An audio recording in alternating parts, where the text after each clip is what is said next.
While I was stationed in Okinawa, my dad sold my house to bail out my so-called deadbeat brother. When I got home, they stood on the porch laughing, saying, "You're homeless now." I just smiled. "What's so funny?" they barked. I said, "The house you sold was actually." The moment I stepped out of that taxi, I saw them, my father and my brother, standing on my porch, their faces twisted into these knowing, sickening smirks. My boots were still caked with Okinawa dust, my sea bag still heavy on my shoulder, and before I could even take 3 steps towards my own front door, my father dropped the bomb. "You're homeless now," he said. "No hello. No welcome home." Just pure, unadulterated betrayal that hit me harder than any blast wave I'd ever felt downrange. I froze. "What are you talking about?" I managed to choke out. My brother, Chad, just snorted into his beer. "We sold your house, sis. Try to keep up." They actually laughed. Laughed. At me, their daughter, their sister, just back from an overseas rotation, to find everything gone. My father pointed vaguely at the front door, like this was all some big joke. "Your brother needed help. Family sacrifices for family. You weren't here. You didn't need the place." And then came the line that told me everything I needed to know about how little they valued me. "You Marines bounce around anyway. What difference does a house make?" I should have exploded. I should have cursed, screamed, fallen apart right there on the driveway. But instead, a slow, steady smile spread across my face. It was one of those smiles that made both of them frown, instantly. My father snapped, "What's so funny?" And I just said, "The house you sold was actually," but before I finished that sentence, I need to take you back to how this whole thing began. Because the truth is, none of this was an accident. They didn't just stumble into this betrayal. Oh no, they planned it, just not as well as they thought they did. 3 months earlier, I was stationed in Okinawa, halfway through a 6-month rotation. I'd been looking forward to that assignment. Shore duty isn't glamorous, sure, but it's predictable. And predictable. That's something Marines don't get often. I used every spare moment to call home, check on the house, just make sure nothing was burning down. I'd owned that place for 8 years, you know. Bought it myself after my second deployment. Renovated it room by room, on my own dime. It was supposed to be my stability, my anchor, my future. But every time I called home, something felt off. My father would answer, sounding irritated, like I was interrupting something important. My brother Chad, the eternal, finding himself, project, had moved back in with Dad after losing yet another job. Whenever I'd ask what he was doing to get back on his feet, Dad would jump to his defense. "He just needs a little time. He's working on it. Don't be so judgmental, Maria." I'd hear dishes clattering in the background, voices I didn't recognize. Once, I even heard someone yell, "Did she send the money yet?" And the call disconnected 2 seconds later. I tried not to overthink it. Tried to give them grace. After all, I'd been gone my entire adult life, training, deploying, bouncing from base to base. Maybe I just didn't understand what was happening back home. Maybe I didn't want to. But 2 weeks before my homecoming, I got a message that should have been my blazing red warning sign. It was a short text from my father, "Call us before you come home." No punctuation, no explanation. I stared at it for a long time, feeling that cold twist in my gut that every Marine knows means something's wrong. Something's coming. But duty hours were crazy that week. By the time I got a chance to call, it rang voicemail twice. I told myself it wasn't important. My flight was booked. My leave approved. I'd be home soon enough. And then, there I was, standing in my driveway, staring at the people who were supposed to be my family, realizing they had sold the roof over my head to pay off my brother's gambling debt. I didn't know that part yet, not then, but I could already see the guilt in their eyes and the shamelessness in their posture. You can always tell when someone's done something terrible and convinced themselves it was justified. Chad lifted his beer again, like he was celebrating something. "Don't look so shocked, sis. You were gone. Dad had power of attorney. Easy process. You'll get over it." I felt my jaw tighten, but the smile didn't leave my face. If anything, it grew. "Is that what he told you?" I asked softly. My father's eyebrows knitted together. "What's that supposed to mean?" I didn't answer. Not yet. Because what they didn't know, what would hit them like a truck in about 90 seconds, was that the house they sold wasn't what they thought it was. Legally. Financially. Structurally. They had no idea what they'd actually put on the market. But I wasn't ready to drop that on them. Not immediately. Sometimes, revenge needs time to simmer just a little longer.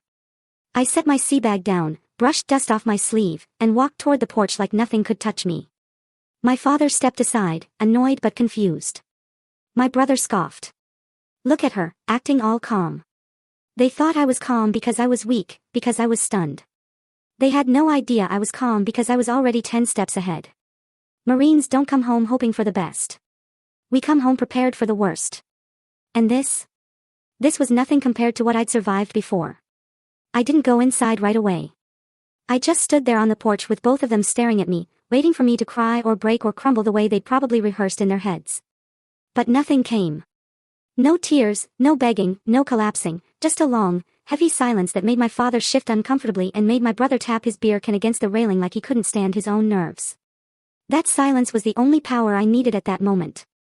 Finally, my father cleared his throat. Well, aren't you going to say something? I tilted my head, studying him.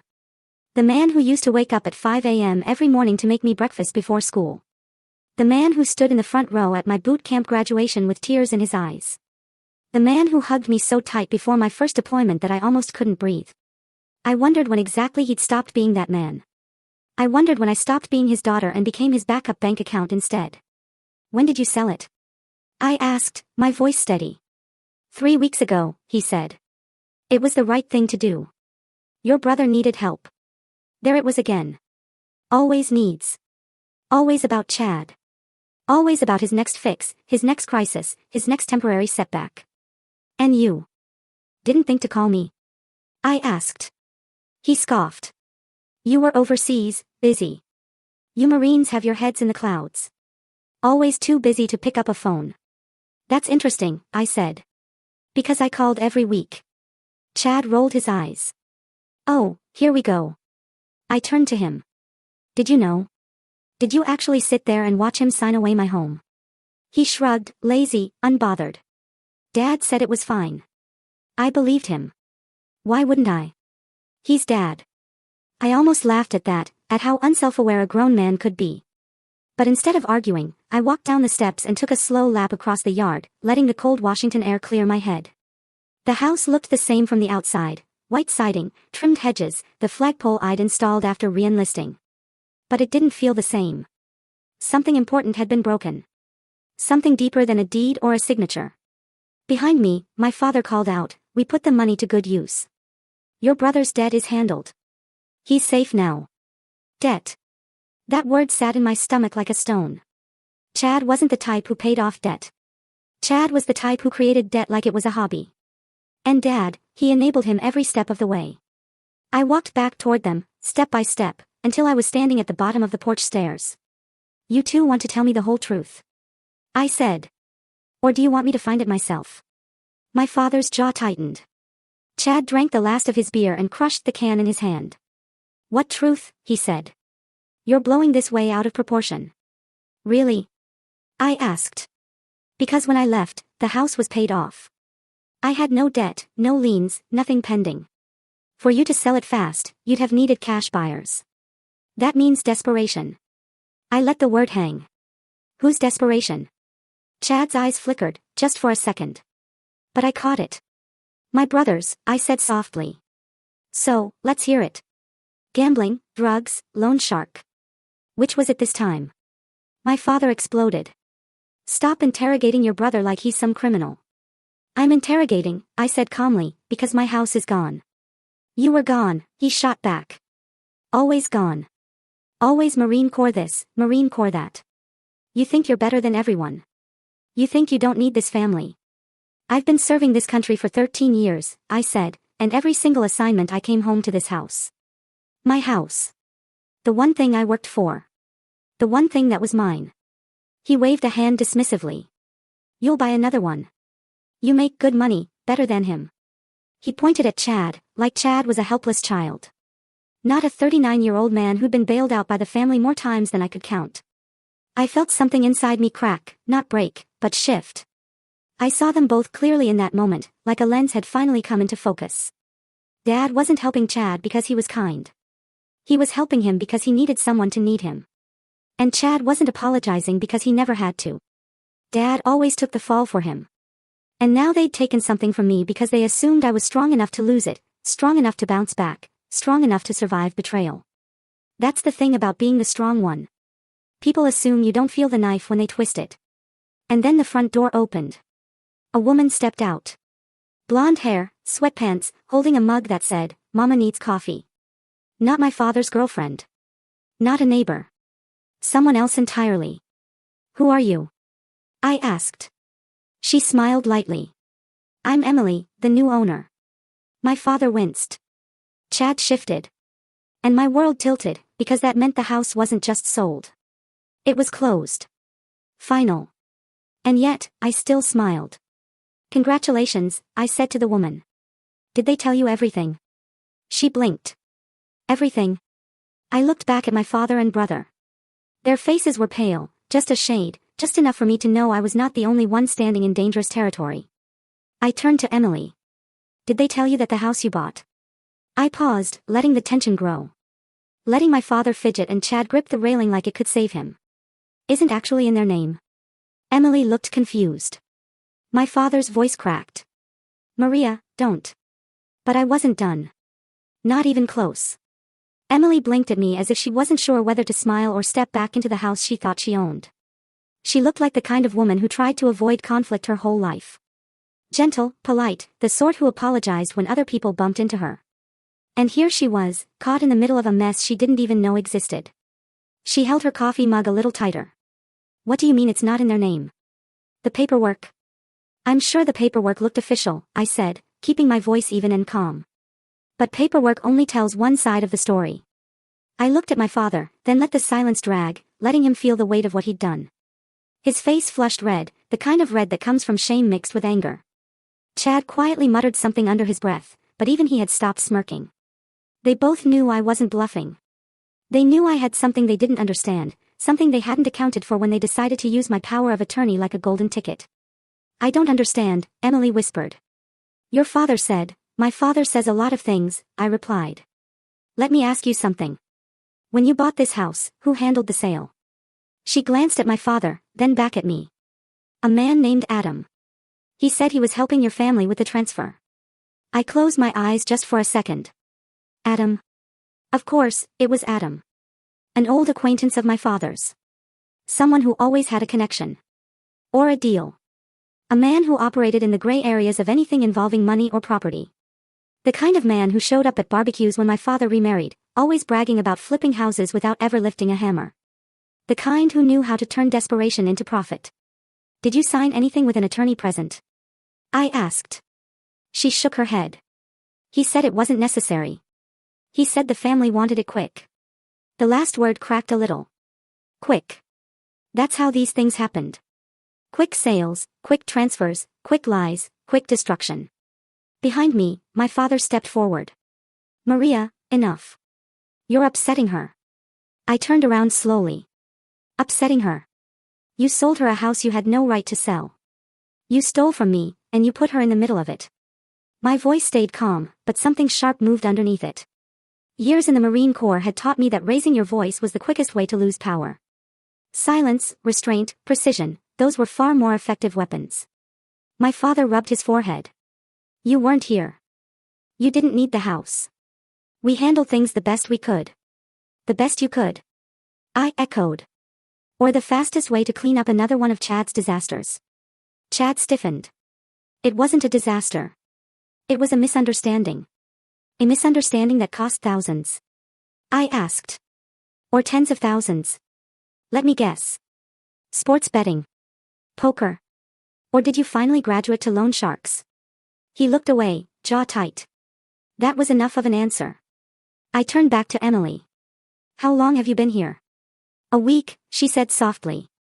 "We just moved in." "And did you wonder why the sale went so fast?" She hesitated. "A little, but your father said you were living overseas and wanted the money for something else. He said you'd agreed." I let out a breath that felt like it had been locked inside me for months. This wasn't just a betrayal. It was a scam. A full-blown, orchestrated, deliberate scam carried out while I was halfway across the world, wearing the uniform of the country that trusted me to serve with integrity.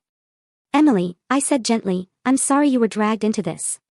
But the truth is, they didn't have the legal right to sell this house. Not fully." I reached into my pocket and pulled out a folded document, a copy of something I'd carried with me since deployment ended. Her eyes traced the page as I held it out. This house was purchased using a VA home loan. That means certain protections apply and certain rules. And selling it without me present, without my consent, without proper legal procedure, I glanced at my father. That's a federal issue, not a family issue. Emily's eyes widened.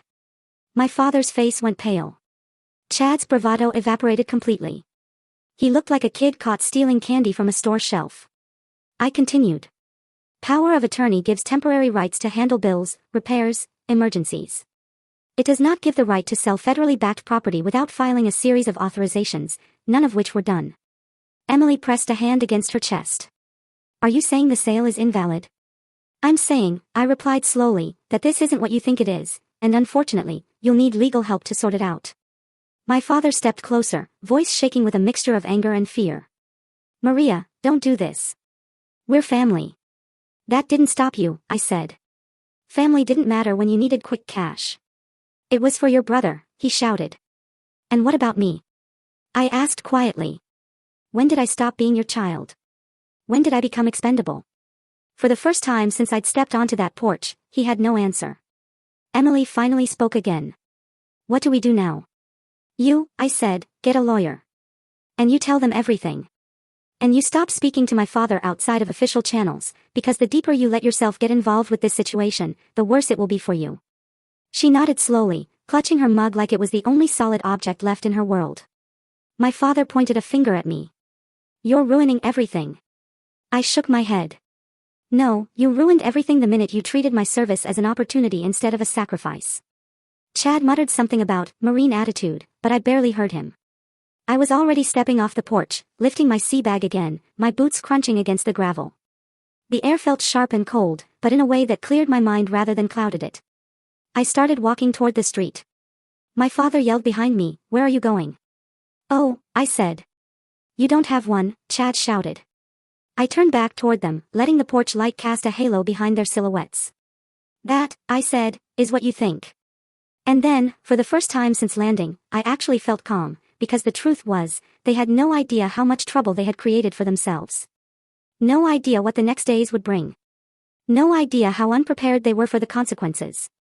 And I didn't need to frighten them with details. Fear grows best when it's left unexplained. I didn't sleep that night. I checked into a cheap roadside motel, the kind with the buzzing neon sign and the humming air conditioner that rattled louder than the traffic outside. I set my sea bag on the chair, sat on the edge of the bed, and stared at my phone. My father's number flashed across the screen 3 times before I finally put the phone face down and let it ring out. I wasn't ready to talk to him. Not when my chest still felt tight and my pulse still jumped every time I replayed the moment on the porch.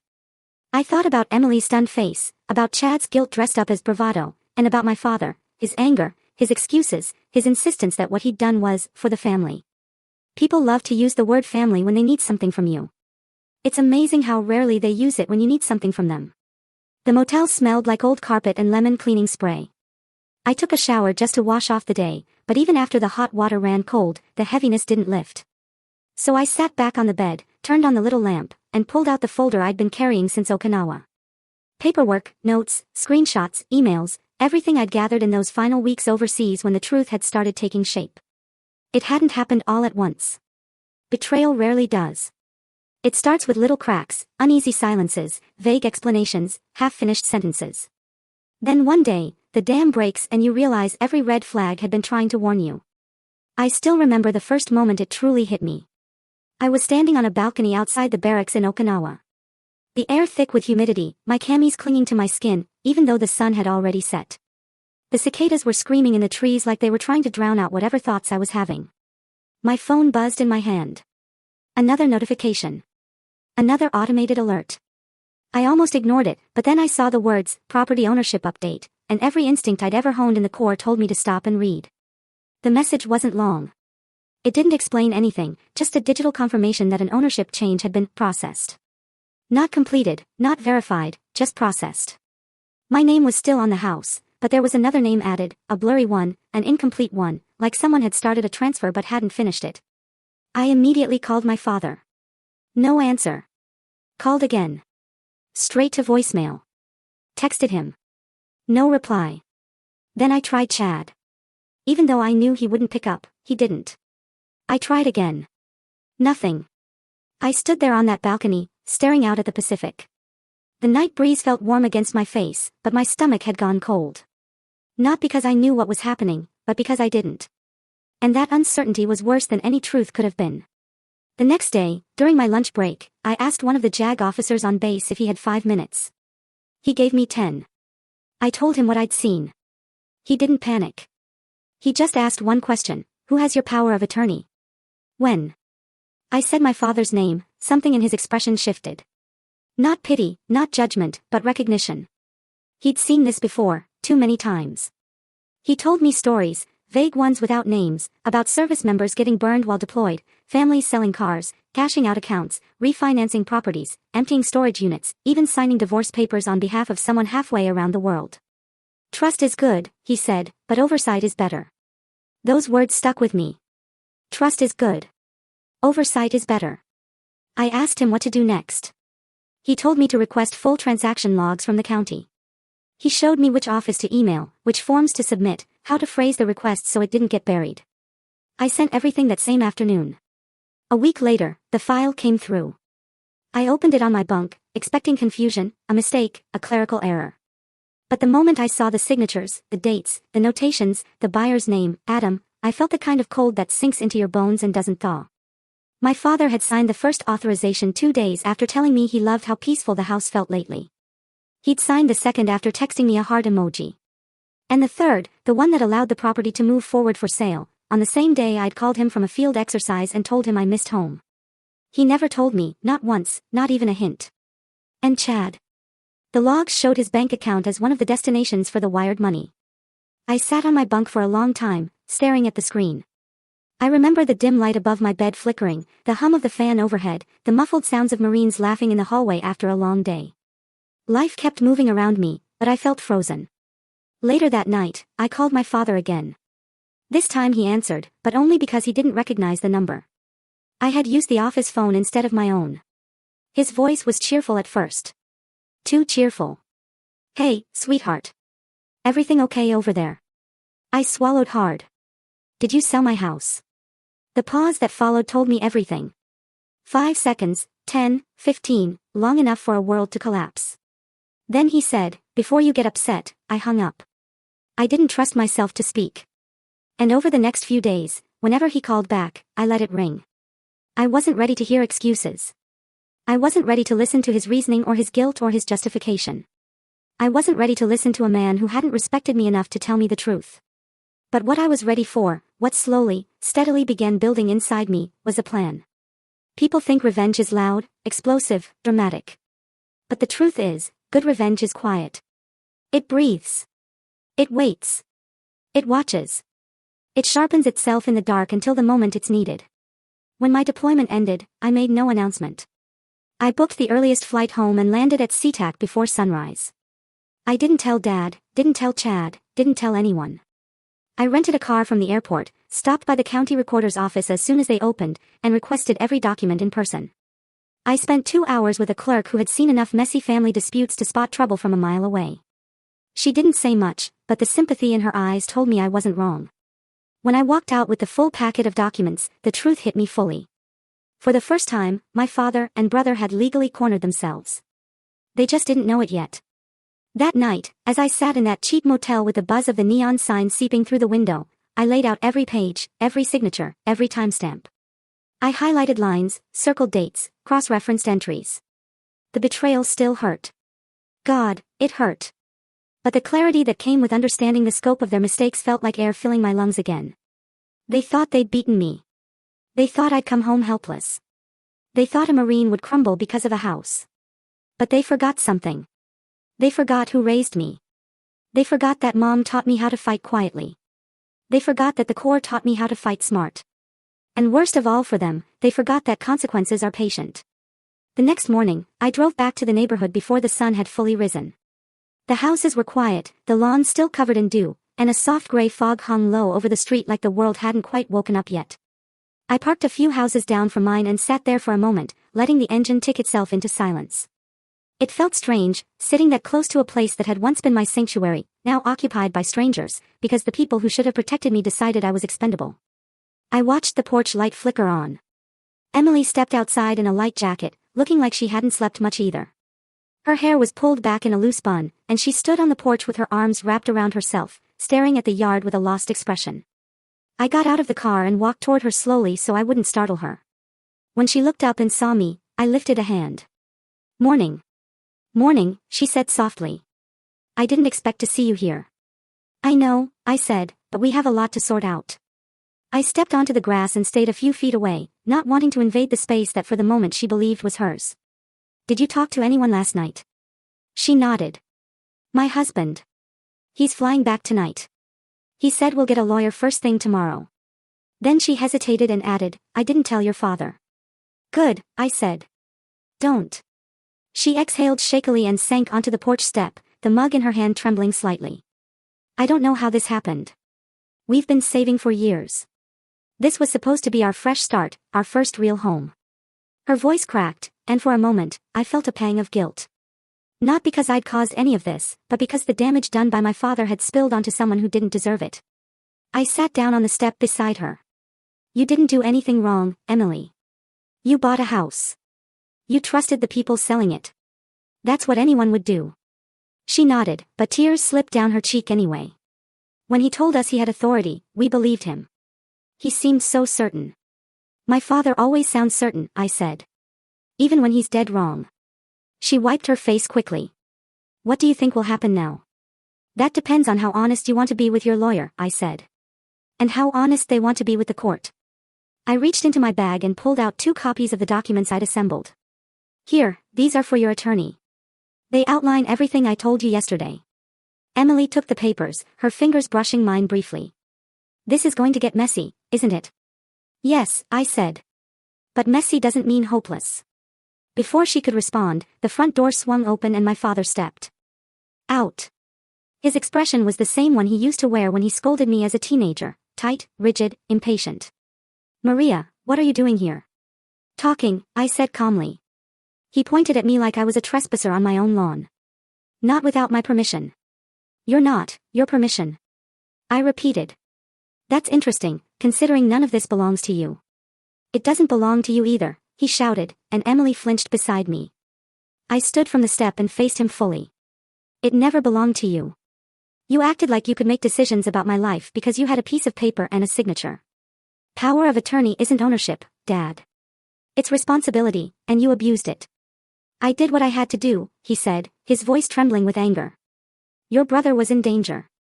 He had people after him." "People are always after him," I replied. "That's not an excuse to steal from me." "It wasn't stealing," he barked. "You always judge him.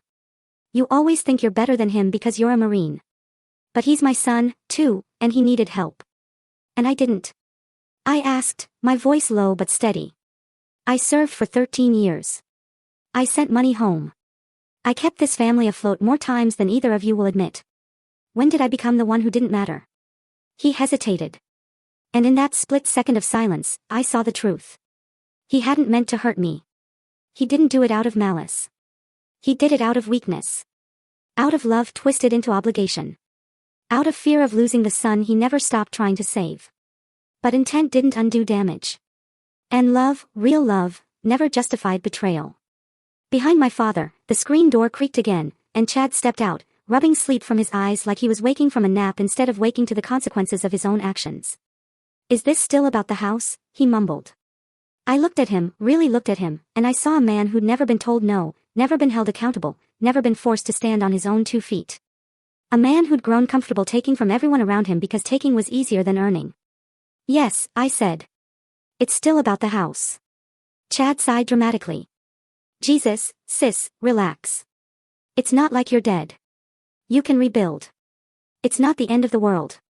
"No," I said. "It's not the end of mine." I took a step closer. "But it might be the end of yours." His face twisted. "Is that a threat?" "No," I said. "It's a prediction." A car slowed down on the street, then stopped in front of the house. The driver rolled down the window. "Everything all right?" I heard yelling. It was Mr. Halpern, the neighbor who'd lived 2 doors down since I bought the place. He was the kind of retired Navy guy who mowed his lawn in perfect diagonal stripes and flagged down the mailman to chat about base news. He recognized me immediately and stepped out of the car. "Staff Sergeant Lawson," he said.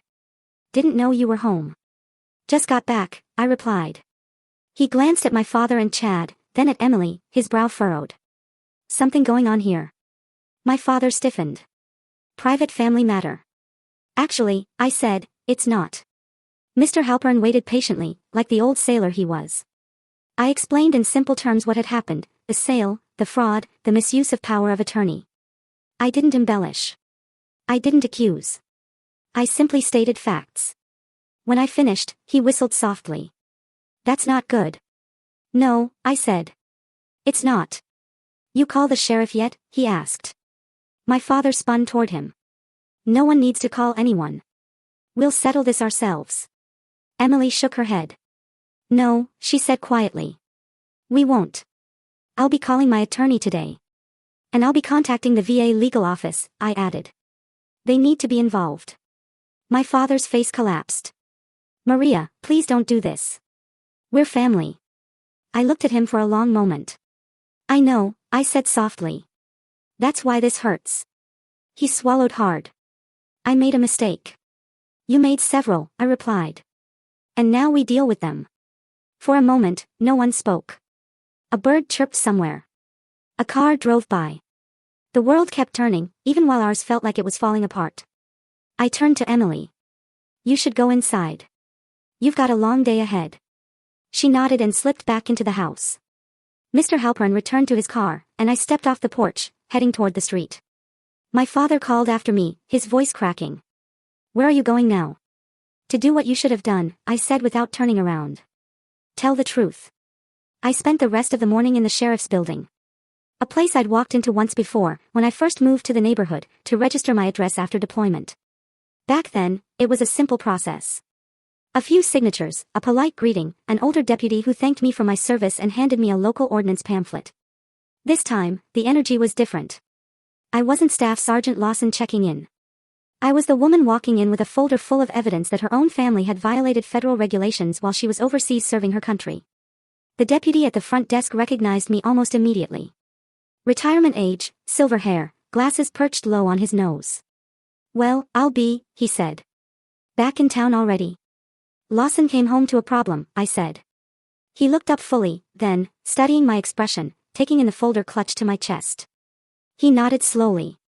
"Let me get Lieutenant Donahue." Within minutes, I was sitting across from Donahue in his office. He was younger than the deputy outside, but older than me, late 40s maybe, with that tired authority that comes from 2 decades of putting out other people's fires. I laid the folder on his desk. He opened it, scanned the first few pages, and let out a long, quiet sigh. "Your father signed these?" "Yes." "And the buyer connection?" "Adam, you know him." "Unfortunately," I said. Donahue kept flipping, his face tightening with every page. "VA-backed property, unauthorized POA use, rushed sale, no attorney oversight, no court approval. This isn't small." He sat back in his chair. "This is a mess." "I know." He rubbed his chin, thinking. "The sale can't be finalized legally, and your father and brother may have, well, they may have committed more than one offense here." "I'm aware." He closed the folder gently, like it was something fragile. "I'll need to send this to the county prosecutor, and we'll need statements from everyone involved. You, the buyer, your father, your brother, the middleman." "What's his name, Adam?" He shook his head. "He's been on our radar before." Of course he had. "Lawson," he said carefully. "Are you sure you want to move forward with this? Once we start, there's no taking it back. It will be public. It will get messy. It will destroy your father's reputation, and possibly more." I took a slow breath. "Lieutenant, he destroyed my trust. He used my deployment to take something I spent years building. If I let that go because it's uncomfortable, then every service member with family issues becomes vulnerable." Donahue nodded. "All right, then. We'll start today." For the next hour, I sat with a young female deputy who transcribed my full account while Donahue made calls. I described everything: the power of attorney signing, the emails in Okinawa, the unreturned calls, the text from Chad, the balcony night when I discovered the ownership change, the rushed sale, the porch confrontation, Emily's involvement. The deputy typed rapidly but never interrupted except to clarify dates and names. When I finished, she looked up and said quietly, "I'm sorry." The unexpected sympathy almost cracked me. I nodded instead and said, "Thank you." When I stepped out of the sheriff's building, the afternoon sun was high, warming the pavement. I felt a strange mixture of exhaustion and clarity. This wasn't revenge anymore. Not in the childish sense. This was accountability, and accountability takes work. Emily called me later that afternoon. Her voice shook as she told me her attorney had confirmed everything.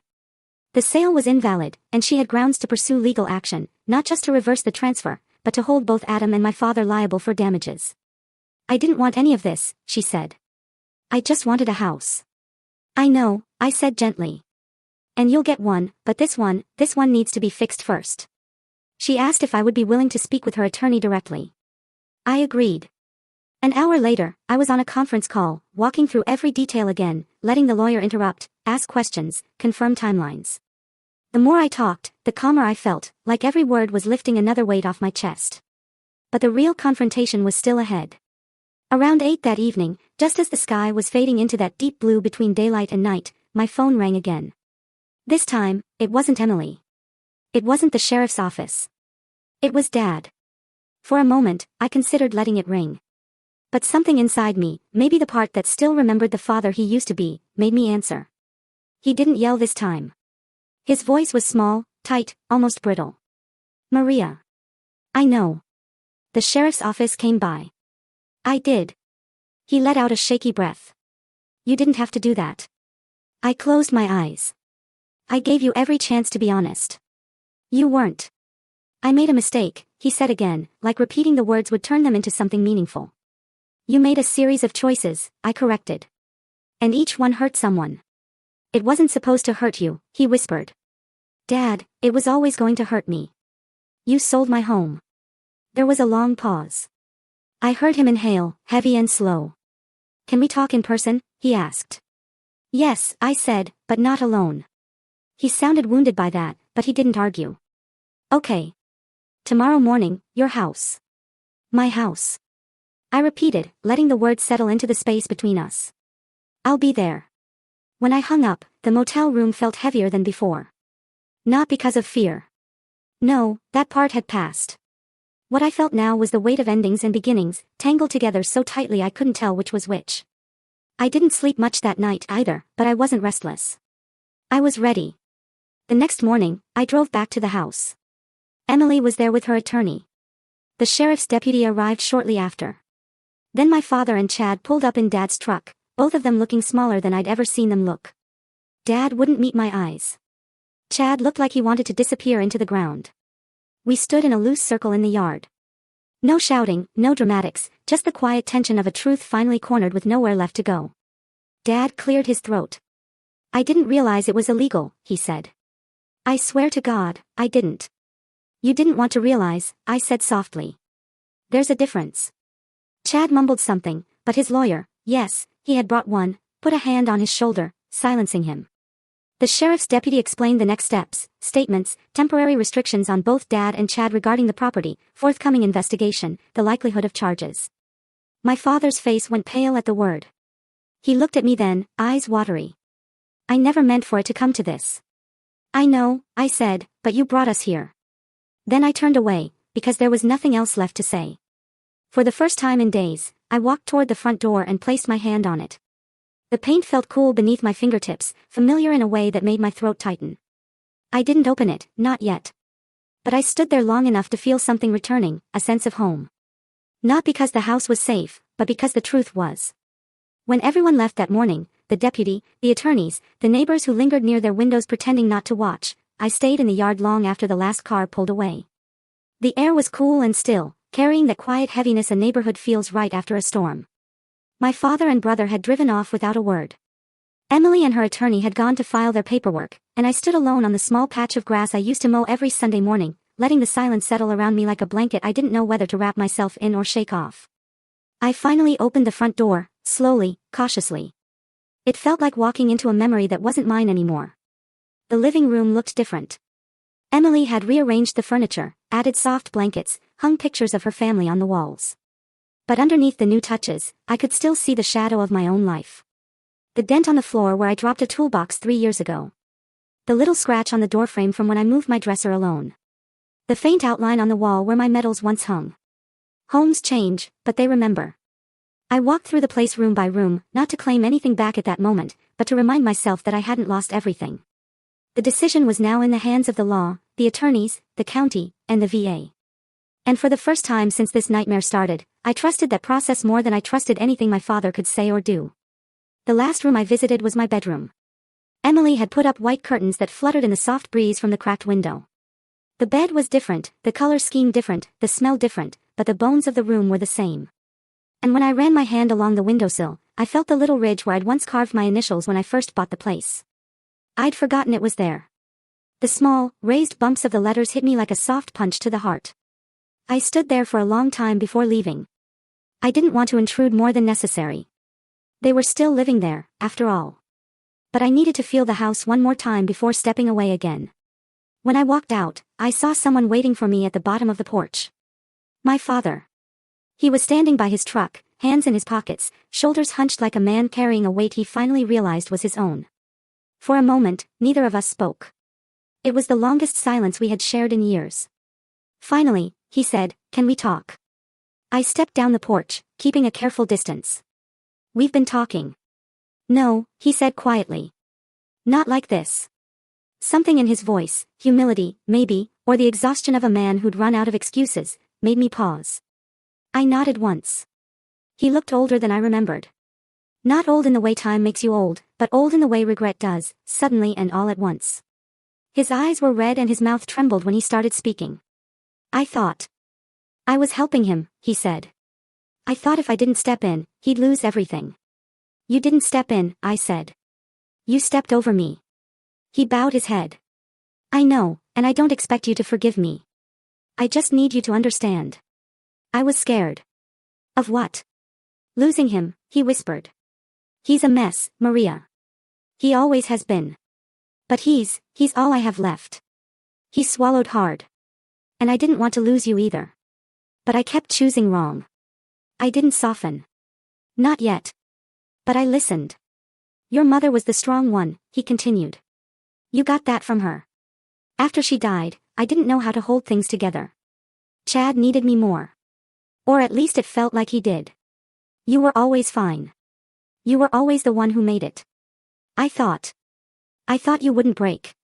I didn't, I said, but you broke something in me. His eyes filled. I know. And you broke something in yourself, too, I added. You just don't see it yet. He covered his face with one hand like he wanted to hide from the truth. I don't know how to fix this. You can't fix all of it, I said gently. But you can start by being honest and by letting the consequences happen. He let his hand fall. I don't want to go to jail. You may not, I said, but you may have to answer for what you did. He nodded slowly. If that's what it takes to make this right, then I'll do it. And for the first time since I returned, I believed him. He started to turn away, but then he stopped. I'm proud of you, you know, he said softly. I know I never say it the right way, or at all. But I am. I didn't respond right away. The words were good, but they were late. Still, they were something, a start. And maybe that was enough for now. Take care of yourself, I said. And take responsibility. He nodded again, got in his truck, and drove off slowly, like his wheels were heavy. I stayed in the yard for a little longer, letting the air carry some of the weight off my shoulders. Emily came outside not long after, her hands in her coat pockets, her expression kinder than I deserved. Are you all right? She asked. I think so, I said. Are you? We will be, she answered. It'll take time, but we'll figure it out. I'm glad, I told her. No matter what happens, I want you to land on your feet. She smiled a little. You, too. The next weeks unfolded slowly. Attorneys met. Papers were filed. Adam disappeared for 2 days until the sheriff found him hiding at a friend's trailer. Chad attended mandatory meetings with a public defender. My father gave a statement that lasted 3 hours and left him pale and shaking. But he didn't back out. He faced what he had done. And the house. After enough legal wrangling to fill a drawer, the sale was officially voided. Emily and her husband were reimbursed through the county's emergency fraud fund while pursuing compensation from Adam. My house remained mine, though it would be months before everything settled enough for me to move back in. But that was all right. Healing takes time. The day I finally stepped inside as the official owner again, I walked through each room slowly, feeling every memory flood back through the walls. This time though, there was something else. Peace. Not perfect peace. Not complete peace, but a quiet acceptance. A gentleness I hadn't felt in years. I stood in the middle of the living room and whispered, "I'm home." But the truth was bigger than that. I wasn't just home. I was whole again. In a way, betrayal couldn't break, and forgiveness didn't erase, but softened like something sharp, finally losing its edge. And if there's anything I want you to take from my story, it's this: family can fail you. People can disappoint you.